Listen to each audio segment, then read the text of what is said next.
पर टंगी सास। पंजाबी में कहावत है, सास चंगी होवे या ते दीवार ते टंगी होवे। संगीता की शादी भी एक ऐसे ही घर में होती है जहां उसकी सास दीवार पर टंगी होती है।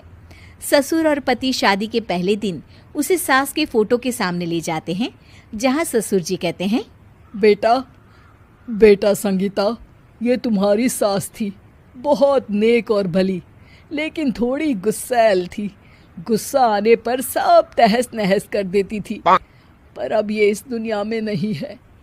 हाँ संगीता, माँ होती तो तुम इनकी कोई बात टाल नहीं सकती थी, वरना तो माँ घर में भूचाल ले आती।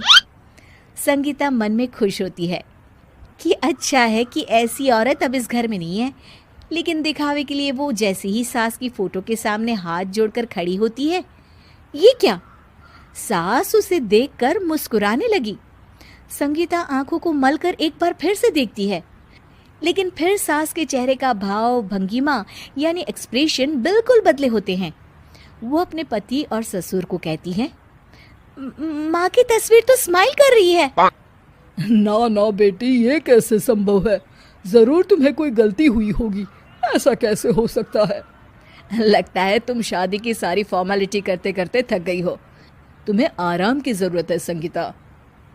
खैर, सारे संगीता की बात को इग्नोर कर कमरे में चले जाते हैं। वैसे सास की फोटो पर एक्सप्रेशन एक के बाद एक बदलते ही रहते हैं। सुबह होती है, पति और ससुर को काम पर भेजकर संगीता कमरे की सफाई करने में लग जाती है कि तभी उसे आवाज आती है, टेबल ठीक से साफ करो। ऐसे भी कोई टेबल साफ करता है? इससे अच्छा तो ये गंदा ही था। किसी औरत की आवाज सुन संगीता दंग रह जाती है और सोचने लगती है कि आवाज कहाँ से आई। आवाज को नजरअंदाज कर वो फिर से अपना काम करना शुरू करती है, लेकिन इस बार तो आवाज बिल्कुल उसके कान के पास से आती है।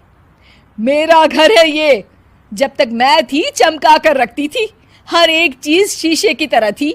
तुम्हें तो ना सफाई आती है ना कुछ पता है। क्यों तुम्हें मेरे घर की जिम्मेदारी दे दी गई है? पता नहीं तुम में मेरे बेटे को क्या दिखाई दिया। मैं होती तो एक से बढ़कर एक लड़कियों की लाइन लगा देती। अब